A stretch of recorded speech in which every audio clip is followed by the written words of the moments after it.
Login accepted.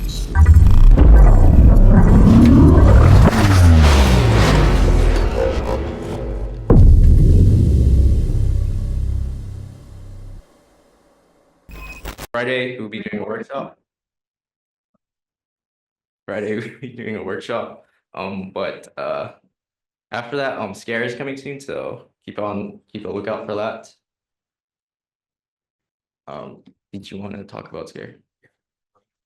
So Scare is like a heavily inspired Hack the Box competition. There'll be 3 boxes. 2 of them are Linux machines, and one of them is a Windows Server machine, so like a domain controller.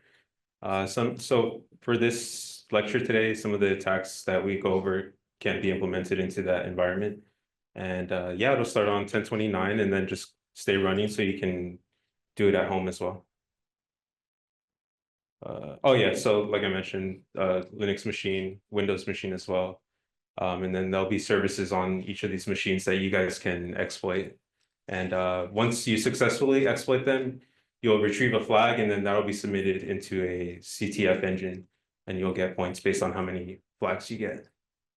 So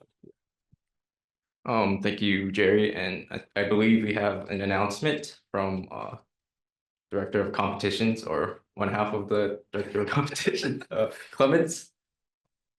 All right, everyone, it is that time of year. We are announcing our RVB competition for fall 2024. As you guys can see, the theme this year is RVB number 2, Electric Boogaloo, because this is the second time we have done an RVB. So, just like in previous years, RVB is going to be a team of up to, it's going to be a competition for teams of up to 4 people. We're going to be pitting you guys against our very skilled and accomplished red team. And your guys' goal is to defend your boxes for as long as possible. Signups will be coming soon in the announcements channel, so go ahead and look out for that. Thank you. Thank you very much, Clements. I definitely go ahead and, or at least sign up, or plan to sign up for RVB. It's a pretty fun experience. All right, so this is the roadmap for today's general meeting. So first, I'll briefly go over what Active Directory is, and after that, we'll talk about some techniques you would do in terms of reconnaissance and enumeration, basically gathering info about the environment, which would lead into how you would we will talk about how you would basically conduct these attacks on a vulnerable Active Directory environment. And then finally, we'll be going over what you'll be doing for Friday's workshop. So what is Active Directory? So basically it's a directory service that that's used in a Windows environment. It's mainly used by businesses. So the reason why businesses use it, because it allows things such as users, computers, services, and other resources to be sort of controlled or centralized into one, I guess, machine or server, which in this case would be a domain controller. So the way it would be structured is there would be a domain, right? And within it would be a domain controller alongside some users, groups, computers, devices, printers, servers, so on and so forth. But again, it also provides like a security barrier. So the domain controller on the domain, which is the which would be like a Windows Server operating system, would pretty much authenticate whoever could use or access the domain. And yeah. So now we'll be talking about gathering information about your about the environment, or the environment you're about to attack. So before we dive directly into it, first gonna talk about the methodology. So of course we do reconnaissance, basically scanning the network. And afterwards, you do a lot of enumeration, tons of enumeration. If you do more enumeration, eventually you get a initial foothold into the domain. So then you could essentially gain, or your goal is to gain domain level access or permissions through privilege escalation. So going from accessing a lower privileged user to a higher privileged user like a domain admin. So so in this phase, reconnaissance, again, just your goal is to harvest information about the target. In this case, it would be a domain or Active Directory domain. So this comprises of scanning for IP addresses within the network. So let's say we have access to the Active Directory network. However, we do not know the specific IP of the devices. So our goal here is to basically run a network scan by using a command like nmap and basically look for IP addresses alongside running services that they might be running. Some services you will encounter when you complete a network scan on a Active Directory environment would be DNS. This service is like a vital component of Active Directory because, for instance, if you were to install Active Directory without DNS, it would simply not work because machines refer to each other by their domain names rather than their IP addresses. SMB, which is essentially a file share.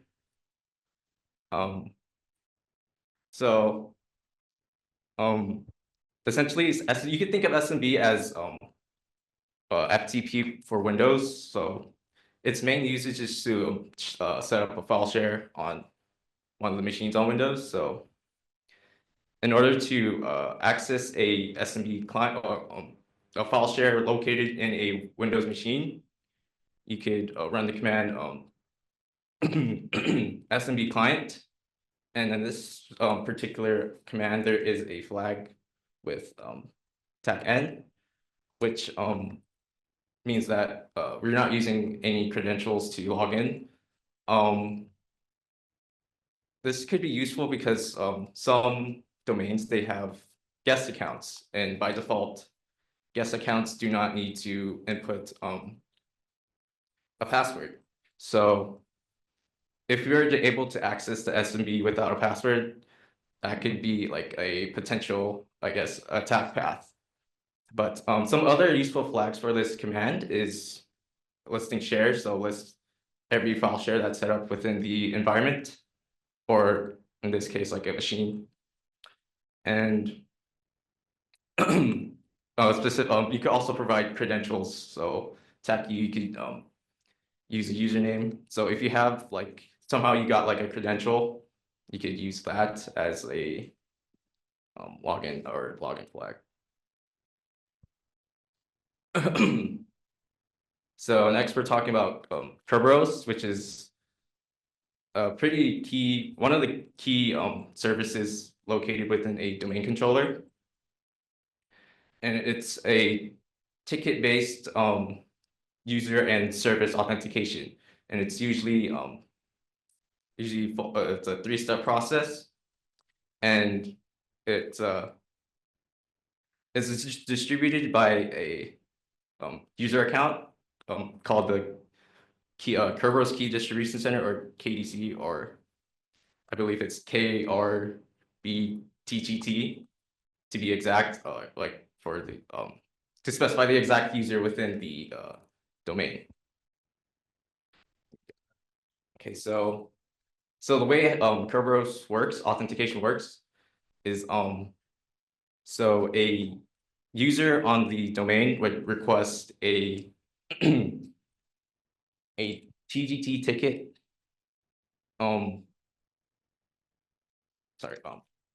will request it will ask the key distribution center for a TGT ticket, and what the user would provide like behind like the scenes is an NTLM hash, and then with a timestamp with it. So there's like a sort of like expiration date like during this process. If the user is authenticated and is allowed to be in the domain, the key distribution center would grant the user a TGT. However, there is another step. So if the user wanted to access a service such as MS SQL on the domain, it may be it may require Kerberos authentication, right? So it would then ask behind the scenes, the user would request a service ticket with their ticket granting ticket they have just received from the KDC.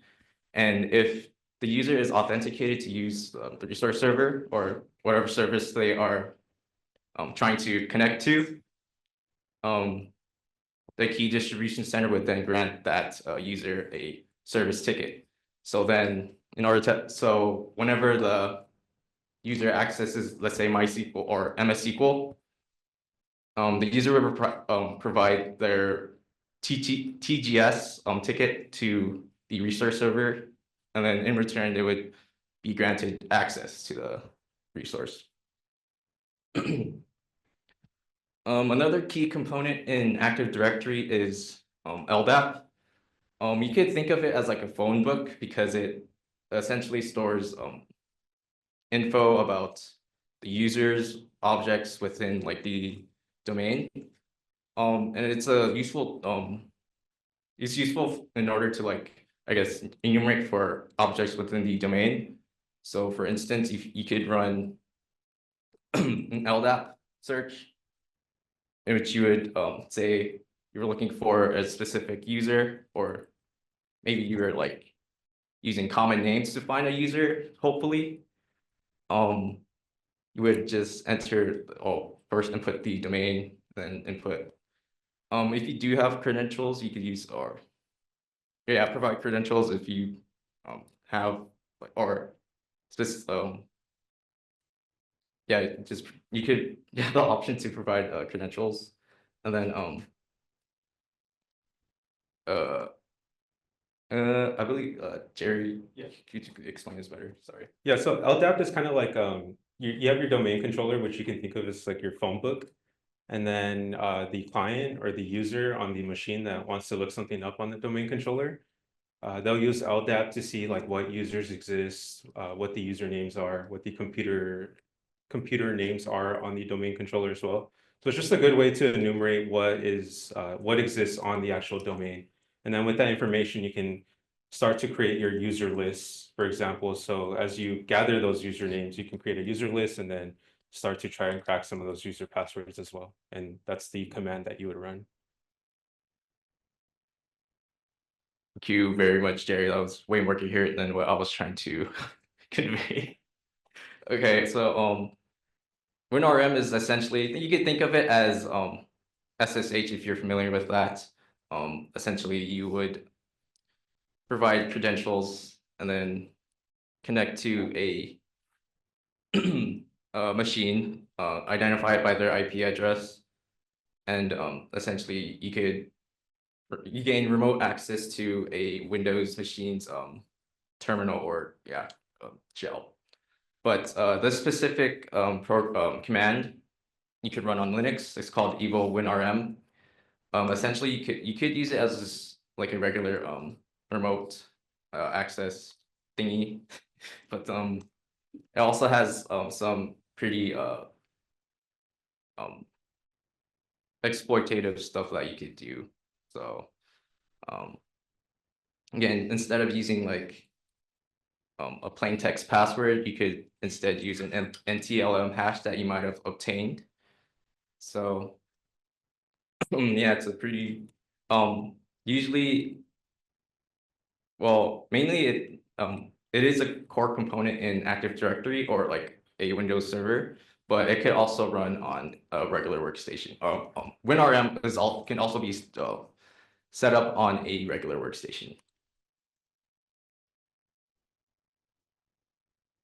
And then RDPs is basically the same thing, but except when you connect using RDP, you get like the full user desktop experience. So essentially, it's like you're actually controlling the computer in person, but instead you're remotely connected.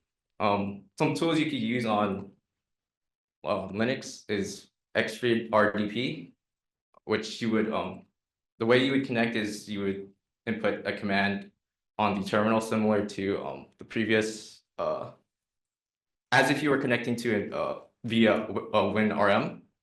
However, if you wanted to use a graphical interface to like interact with, you could use Ramina instead. And whenever you connect to a workstation, it saves your previous connections.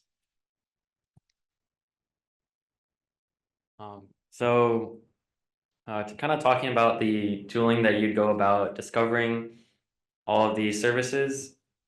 As mentioned before, you use a tool generally called Nmap, and this is going to be able to scan both a network but also in individual IPs, and it'll discover what open ports there are and what services are running on those ports.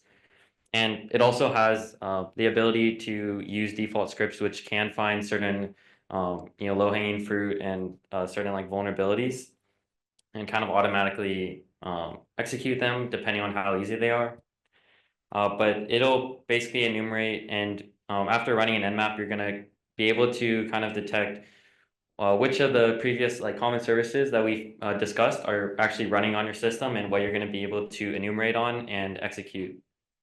So kind of talking about our enumeration more, we're basically just trying to figure out how we can get into the domain, or we're trying to figure out as much information we can about the domain in order to break into it later on. And so, yeah, you can. So our first tool is going to be enum for Linux. This is something that combines a lot of different searches, and given that you provide it just an IP address as well, and you can provide it user credentials, but you don't have to, because it will by default try and authenticate with your guest account.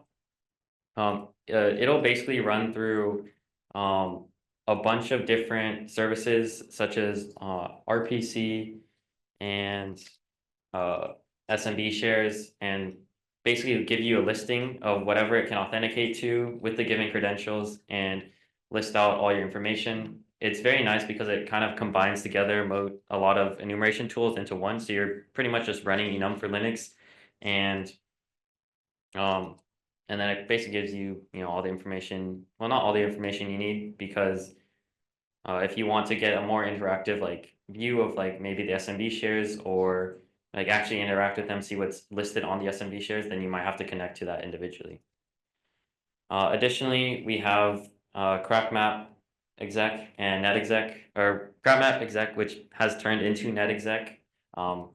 There's some like lore behind that, but it's not that important. They're pretty much the same tool.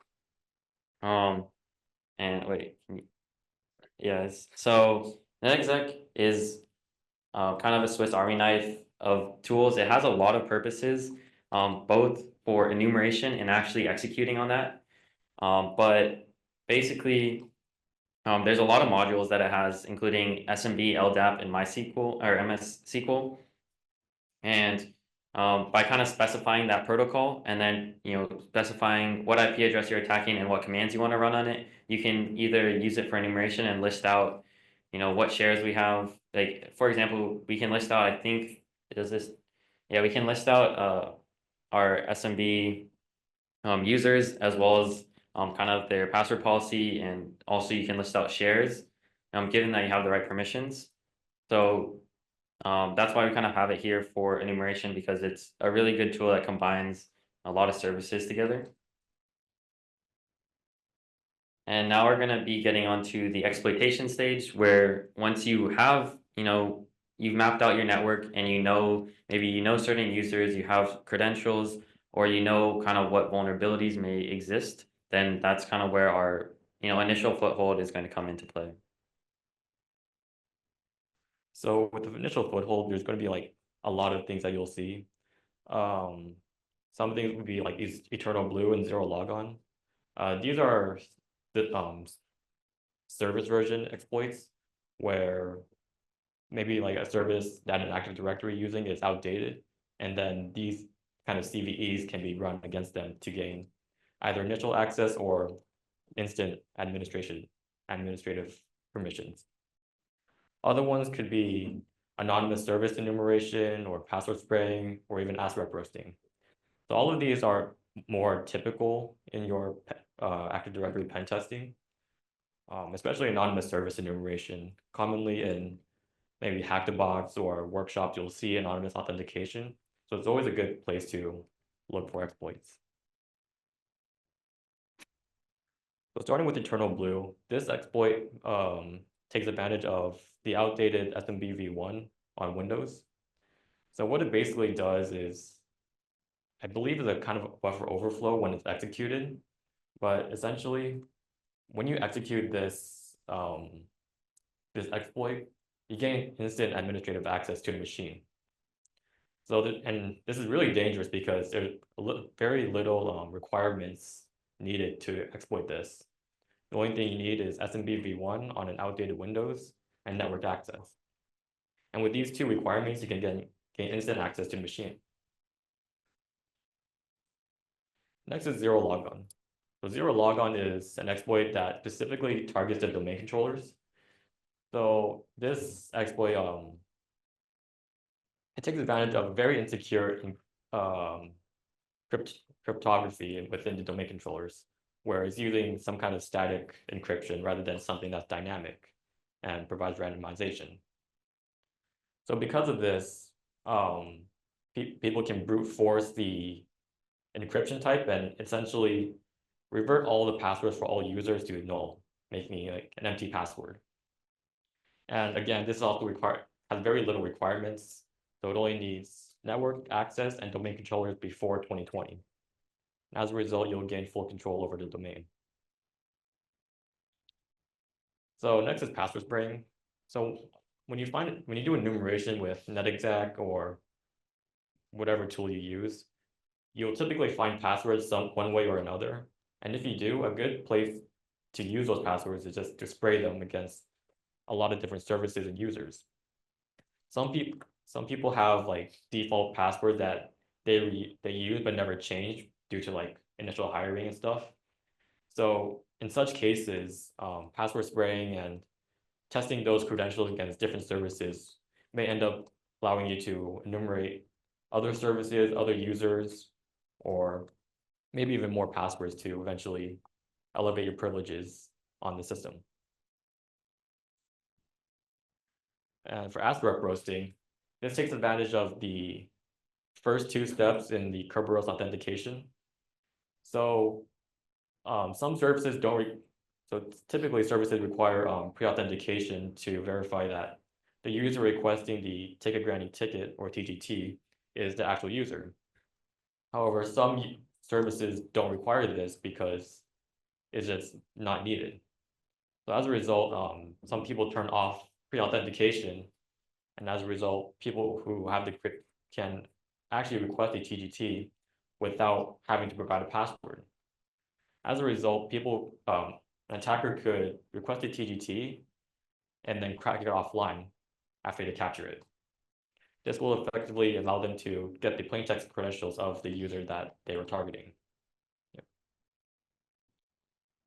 And this is a more visual example of where it happens in the ASREP roast attack. And then using tools like netexec, you can perform ASREP roasting. You can also do it through Impacket, which is what netexec is built on top of. So if you see here, we're running the ASREP roast attack on the user Bob, and we provided this password, which may or may not be needed to perform the ASREP attack. But the hash you see in the yellow text, that's all the TGT that we want to crack offline. And if we can crack it offline due to weak passwords or such, we can gain the plain text credentials.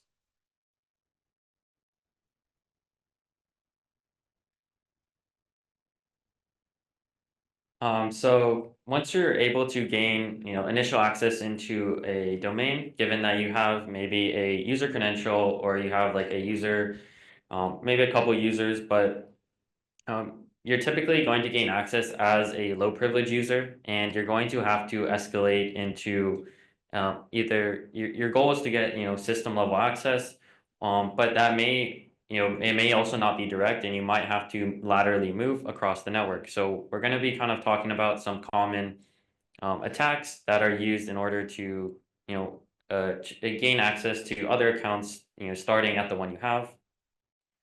The first thing that you should check for is just what privileges your current user has on a machine. So, given like certain privileges are tied to different attacks that you might be able to perform. And as an example, there's a privilege here called SE impersonate, and this is tied to an exploit called Juicy Potato, which is basically something that allows you to escalate your privileges, and there are a lot of different kind of one-off privileges that allow you to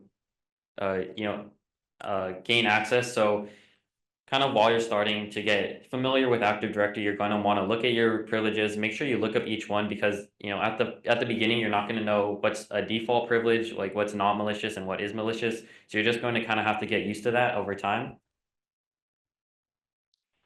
Now we'll be talking about Bloodhound, which is an enumeration tool, but it's an enumeration tool that is used once you have access to a domain. And basically it is something that looks through LDAP and provides information on what privileges each user has and how they connect to every other user, along with the groups that they're in and the machines. And this basically helps you visualize an attack path for privilege escalation. In order to run this, you have to have a Neo4j database running, and then you can run Bloodhound, which will connect to that. So Bloodhound information is going to be gathered through a tool called SharpHound, and can also be run kind of remotely using Bloodhound Python, or it can be run directly on the machine using just the SharpHound executable. And this is what searches through LDAP and generates .json information or JSON information. Now, this JSON information has to be basically zipped together and then can be put into Bloodhound, the Bloodhound tool, which will visualize everything for you. And so as an example, this is what Bloodhound looks like. You can see basically we gained access as Alice, and you can see that based on this this skull we have on Alice. So that is something that's kind of a flag you can put on the users that you own, and then you can do custom searches like shortest path to administrator from owned users, and this will basically show you the path, like as here where you can see kind of the path that we are connected to an administrator account. And what's nice about Bloodhound is that not only does it show you this kind of path, it tells you what privileges or what like what your connection is to them. And if I had a kind of live demonstration, I would show you, but if you right click on the path, then you'll be able to like show details, and it'll tell you, like it'll give you instructions on how to execute that attack to gain access to what you want. Now, additionally, kind of getting into more attacks, we have curb roasting, which is an attack that I think, yeah, so it's an attack that targets the TGT or the response to a TGT request. So basically, given that you have a user credential or user credentials and network access, you're able to request a TGT, and with that, with this basically TGS, it comes with the service owner's hash basically encrypted into it. So what you can do with this is that kind of getting a response, getting that response is going to let you take this TGS, take it offline, and possibly crack the service owner's hash. Now, this isn't always going to be crackable. It's heavily reliant on how weak that service account's password is. But given that it is weak, you will be able to basically gain access to a service account, which is probably going to have higher privileges than the normal user. And something to note is that this curb roasting, while it is an attack, it's not like this isn't like a vulnerability. It's just the vulnerability lies in the fact that the service owner's hash or password is weak, but the actual kind of TGS request or response that is encrypted with your service owner's hash, that is just a feature of Kerberos. Now, kind of getting into the other forms or common forms of escalation is going to be your credential dumping. So given that you have access onto a machine, there's going to be a lot of different ways that you can dump certain credentials, and it is to be noted that a lot of these are going to require administrator access. But given that we have administrator access or a privilege, as mentioned before, if we have SE debug privilege, we'd also be able to execute this. The first credential dump that we'll talk about is LSAS, and this stores user credentials or temporarily stores user credentials in the memory. And in order to execute this, in order to dump it, you're going to need to have actual command execution onto that machine. However, you do not actually need to be connected to it. You can do it remotely. However, you just need your account to be able to log in directly and execute commands. So the command I have here is done remotely through netexec, and it's using LSASI, which requires a username and password and IP. And if we can see on this next slide, that's able to just dump the credentials of the user hashes, as well as just plain text passwords. Next, we'll be talking about SAM, which is something that lies in the Windows registry and also contains user credentials. Now for this, you don't actually, the account that you receive does not need to have command execution onto the network. So this can be just an account that has administrative access, but doesn't need command execution. And once again, using netexec, which is, as mentioned before, kind of your Swiss Army knife, you're going to be able to dump these credentials just by specifying a password and a username, as well as an IP address, and just making sure that you set the flag to be the attack that you want. So in this case, in the last case, it was LSASI. In this case, it's SAM. Being able to execute this, I'm using, well, the picture is showing crack map exec, but as I said before, they're the same. They're basically the same tool, just kind of rebranded, and giving it the Station X admin account as well as the password123. We're able to dump our credentials or our hashes onto or we can just dump the credentials for all of the accounts on that machine. And these credentials are dumped in what's called NTLM hashes, but and it may seem like that because we're getting hashes, it's not really that as much of a vulnerability. However, we'll be talking about different ways that you're able to abuse these hashes later on as well.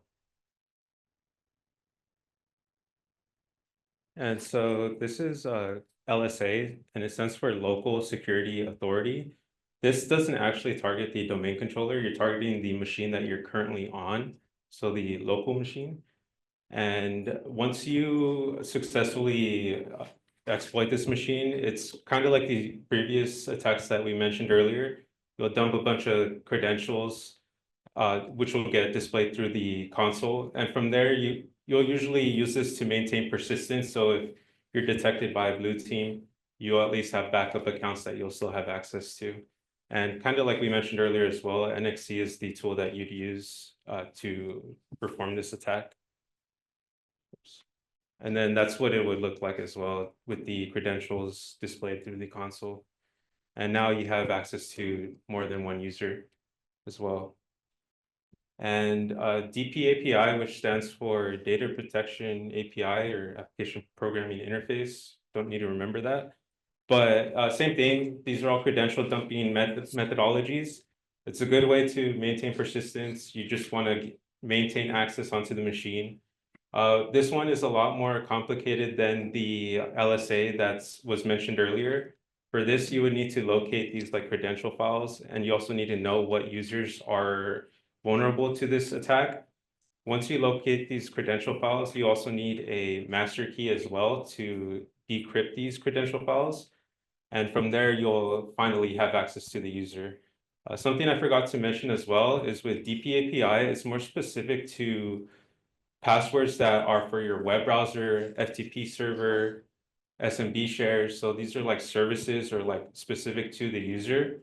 And LSA is more so for the actual system itself. So if you want to get the administrative user, and something I think that we should have mentioned is there's also the system user, which is like even higher than the administrative user. So LSA is a great way to get access to both of those accounts. And all the output kind of looks the same. It's just everything's getting dumped to the console. Usually you'll want to like just store these for future reference in a file. That way you can just log into another user if you need to. You can just open that file and reference it.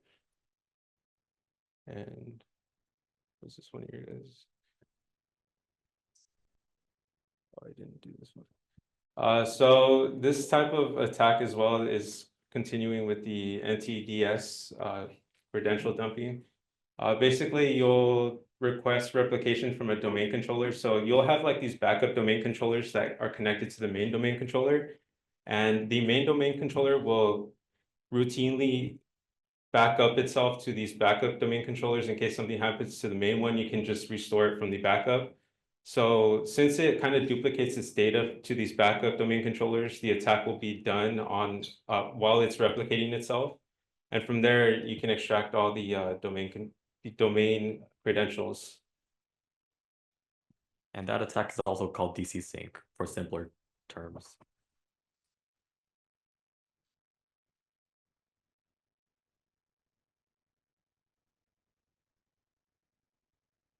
And here you can kind of see the execution of a DC sync attack on through crackmap exec that is able to dump the credentials.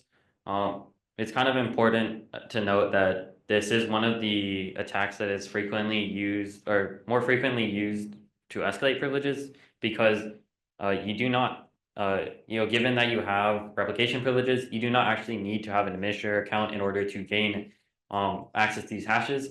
And that's very important because you can gain access to the administrator credentials through this attack. And now we'll be kind of talking about the patch the hash attack, which is why gaining these hashes is so dangerous. Yeah. Yeah, so pass the hash is there's the Kerberos authentication that we mentioned earlier.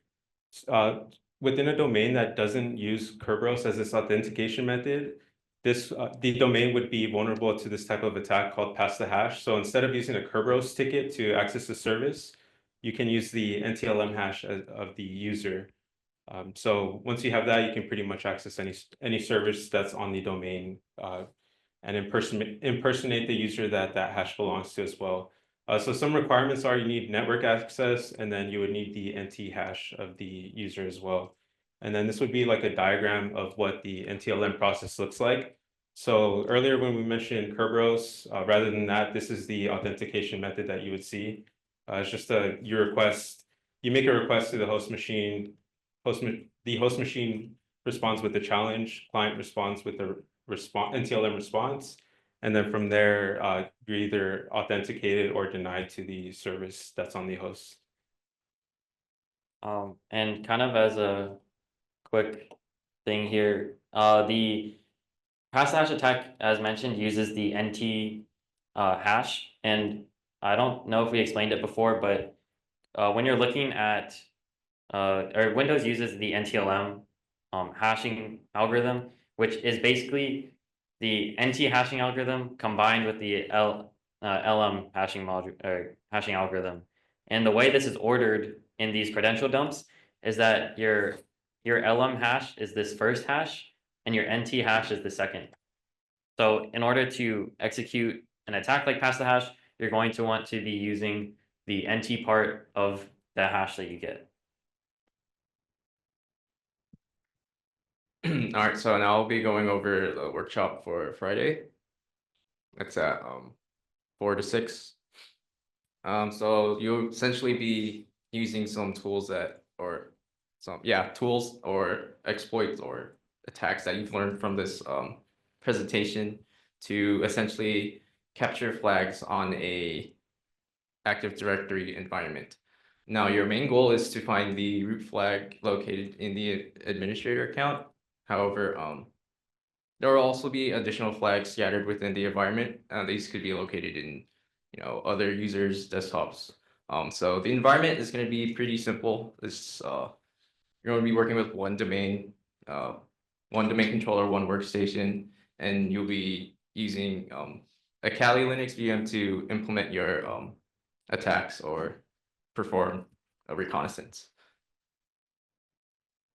Oh wait. Yeah, it's just got updated. Oh, You want the keyword? yeah.